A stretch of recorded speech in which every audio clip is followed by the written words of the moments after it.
नमस्कार बंधुरा cook with शिखा चैनेले सबाइके स्वागत। आज के आमी शेयर करब एक इवनिंग स्नैक्स रेसिपि। एटा खेते जेमन टेस्टी हय तैरी करा खूबই सहज और एटा इवनिंग स्नैक्स हिसेबे चा बा कफिर साथे तैरी करे खेते पारेन, आबार बाच्चादेরও टिफिन हिसेबे दिते पारेन। एटा बाच्चा थेके बड़ो सबाরই खूबই पछंদের एकटी रेसिपि ब्रेड चिकेन रोल।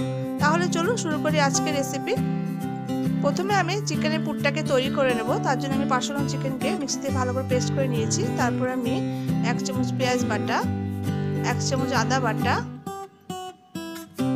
1 চামচ রসুন বাটা আর আমি 1 চামচ কাঁচা লঙ্কা পেস্ট দিয়ে দিলাম আর আমি হাফ চামচ লঙ্কার গুঁড়ো দিলাম আর আমি টেস্ট হিসেবে লবণটা দিয়ে দিলাম আর আমি 1 চামচ মতো গোলমরিচের গুঁড়ো দিলাম আর হাফ চামচ গরম মশলার গুঁড়ো আর 1 চামচ মতো লেবুর রস দিয়ে দিলাম আর দিয়ে দেবো 1 চামচ সাদা তেল और आमी 3 থেকে 4 टेबिल स्पून मतो कॉर्नफ्लावर एखाने ऐड करे देब।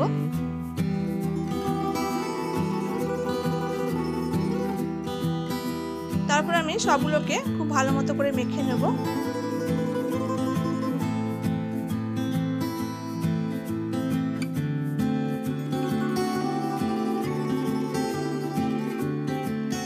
कॉर्नफ्लावरटा यदि परे लागे ताहले आपनारा ऐड करते पारबेन।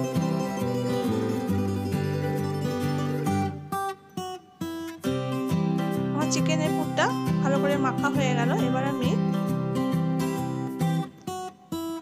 पाउरुटिर एकटा स्लाइसके निये एइभाবে छुरिर साहाज्ये चारदिकटा आमी केटे बाद दिये देब। कारेंटटा थाकले आमादेर असुविधा होबे, भालो होबे ना रोल करार समय। एबार आमी एগুলোকে ফেলে দেব। তারপর আমি রুটির বেলনা দিয়ে এইভাবে একটু প্রেস করে করে হালকা করে আমি এটাকে একটু ফ্ল্যাট মতো করে দেব। দেখুন আস্তে আস্তে প্রেস করে করে পাউরুটিটাকে আমরা ফ্ল্যাট মতো করে দেব।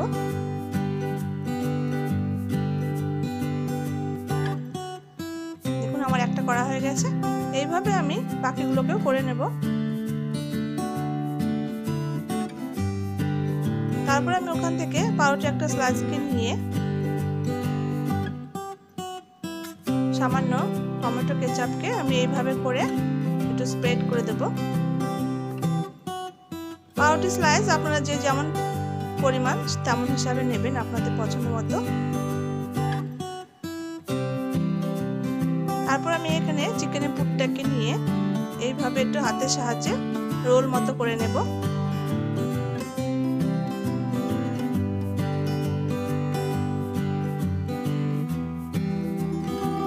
আমি এখানে পাউরুটির মধ্যে দিয়ে দিলাম, দিয়ে আমি খুব হালকা হাতে এটাকে ফোল্ড করে নেব। দেখুন এইভাবে করে নেব। তারপরে যে লাস্টের দিকটা থাকবে সেখানে আমি একটু জল দিয়ে দিচ্ছি যাতে ধারটা খুব ভালো করে আটকে যায়, যাতে না খুলে আসে। দেখুন আমার একটা হয়ে গেছে।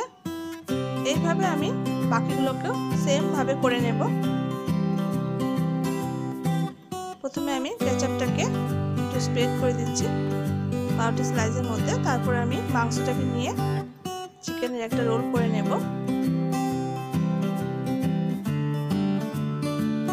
দেখুন তারপর আমি সেম ভাবে ফোল্ড করে নেব। যে ধারটাকে আমি জল দিয়ে লাগিয়ে দেব যাতে খুলে না আসে। দেখুন আমার আরেকটা তৈরি হয়ে গেল। এইভাবে আমি সবগুলো তৈরি করে নিলাম। এবার আমি একটা বাটিতে দুটো ডিমকে একটু ফেটিয়ে নেব।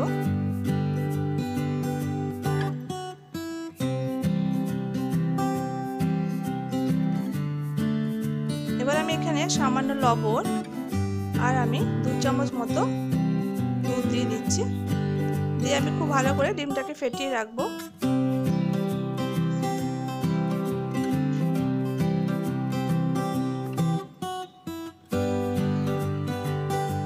এই দুধটা দিলাম যাতে ডিমের মধ্যে একটা চটচটে ভাব আছে সেটা থাকবে না। তারপরে আমি রোল একটাকে নিয়ে ডিমের গুলাতে ডিপ করে নিয়ে আমি ব্রেড ক্রাম্বসের মধ্যে কোটিং করে নেব। এই ব্রেড ক্রাম্বসটা আমার বাড়িতে তৈরি করা এই রেসিপি আমি পরে আপলোড করে দেব। দেখুন এইভাবে আমি পাউরুটি রোলের গায়ে ব্রেড ক্রাম্বসটা খুব ভালো করে কোট করে নেব। একটা আমার হয়ে গেছে, এইভাবে আমি সবগুলোকেই করে নেব। দেখুন দুধটা দেওয়াতে আমাদের পাউরুটি রোলটা খুব ভালো করে উঠে আসছে, যে ডিমের যে একটা চটচটে ভাব আছে সেটা নেই। তারপর আমি আবার ব্রেড ক্রাম্বসকে খুব ভালো করে কোটিং করে নেব রোলটাকে।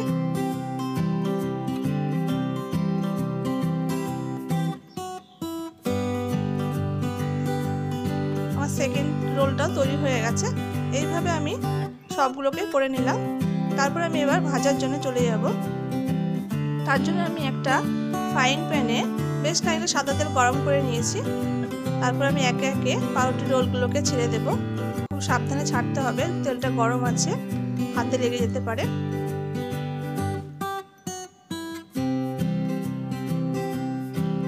এটাকে আমি এবার লো টু মিডিয়াম ফ্লেমে রেখে রেখে এটাকে ফ্রাই করে নেব।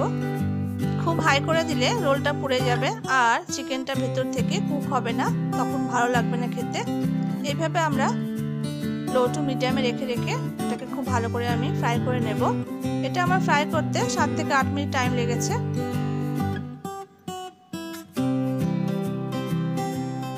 তারপর এক পাশটা আমার হয়ে গেছে। তারপর আমি উল্টা একটা পাশ লাল লাল করে ভেজে নেব। দেখুন সুন্দর লাল লাল ভাজা হয়ে গেছে আমার ওই পাশটা।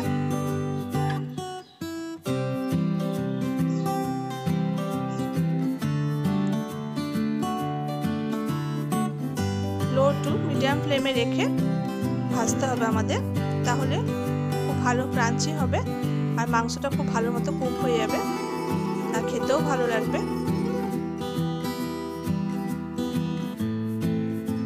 এটা আমার ভাজতে 7 থেকে 8 মিনিট টাইম লেগেছে। তারপর দেখুন লাল লাল মতো ভাজা হয়ে গেছে। এবার আমি তেল ছড়িয়ে প্লেটে তুলে নেব। প্লেটে আমি একটা কাগজ দিয়ে নিয়েছি, আপনাদের যদি টিস্যু পেপার থাকে সেটা ইউজ করতে পারেন। এই কাগজটা দিলে এক্সট্রা তেলটা সেটা কাগজে থেকে যাবে।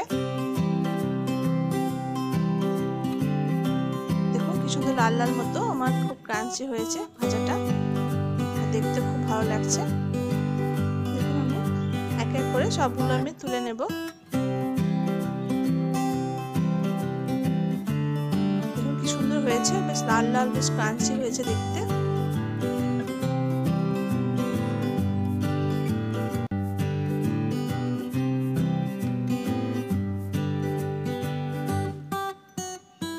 সবগুলো আমি তৈরি করে নিলাম। এবার আমি সস ও স্যালাড দিয়ে পরিবেশন করলাম। তৈরি করে নিলাম গরমা গরম ব্রেড চিকেন রোল। এবার আপনারা সস ও স্যালাডের সাথে বা চা বা কফির সাথে পরিবেশন করতে পারেন। আবার বাড়িতে কোনো গেস্ট আসলেও ঝটপট তৈরি করে সার্ভ করতে পারবেন। তাহলে বন্ধুরা আমার আজকের রেসিপিটি কেমন লাগলো তা আমাকে অবশ্যই জানাবেন, আর ভালো লাগলে লাইক ও শেয়ার করে দেবেন। আর এরকম নিত্য নতুন রেসিপি পাওয়ার জন্য আমার চ্যানেলটিকে সাবস্ক্রাইব করে নেবেন। নতুন বন্ধুদের কাছে অনুরোধ থাকলো। আজ তবে আসি, আবারও দেখা হবে অন্য কোনো রেসিপিতে। ততক্ষণ সবাই ভালো থাকুন, সুস্থ থাকুন।